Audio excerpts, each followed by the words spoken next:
Hi, I'm Riley Frees-Kroboth, and I will be talking about the graphic novel Deadpool Kills Deadpool, written by Cullen Bunn and illustrated by Salva Espin. So, in Deadpool Kills Deadpool, they use many different types of visual techniques, one of them being making each box that has a scene really big, so it's really noticeable. As you can see, there's a big fight scene happening between the two teams of Deadpools.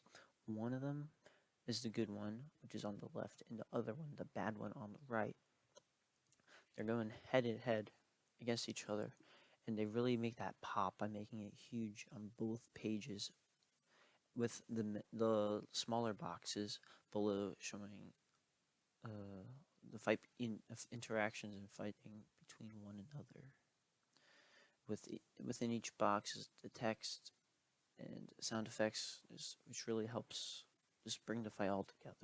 As you can see in this scene, there is another big fight happening between Deadpool and Pandapool versus Duckpool, Dinosaur Pool, and the floating robot Deadpool. They are fighting because, again, they are trying to be the best Deadpool that there is.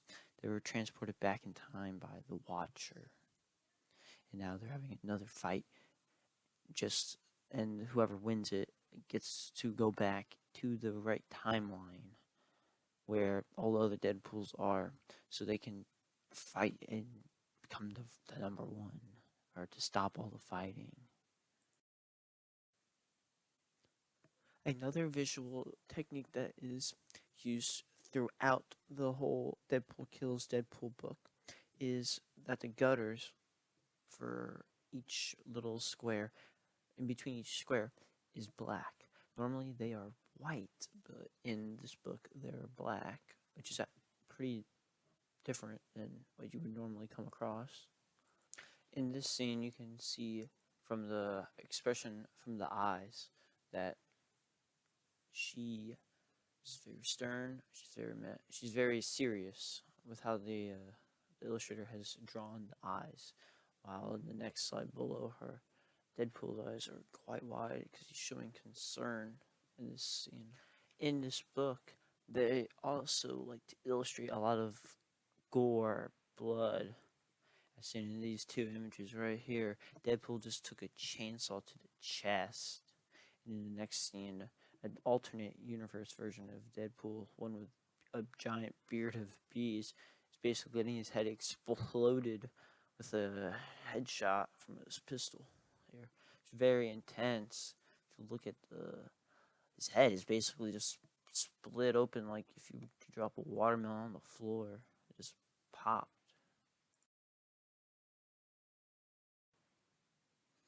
In this next scene, the Watcher, which is the big bald guy, is taking up most of the page here.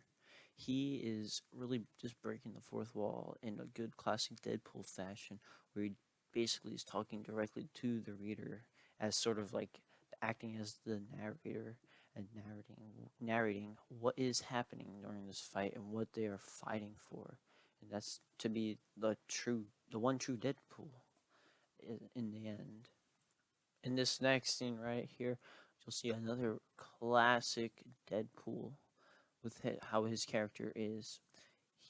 He jokes around a lot, like how they're about to just have this giant fight between the two sides, the good and the bad, and he's here saying like, "Oh, let's just have a nice conversation about this over some chimichangas."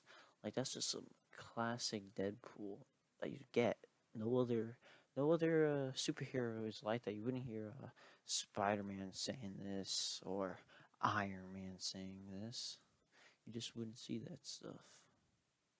And especially how when the robotic Deadpool says that he can't even consume it, Deadpool just already loses it and says that he's just gonna die straight off the bat.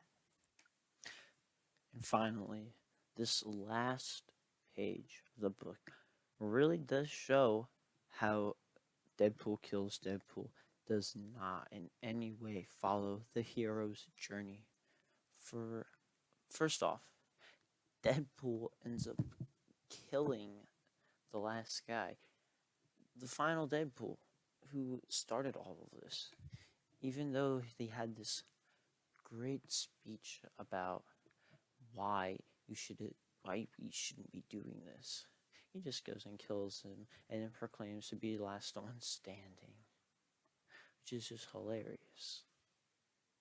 And all the other people die. All the other heroes who are with him on his journey have just died. And none of them have stayed till the very end, which is just goes to show why this does not follow the hero's journey at all. Thanks for watching.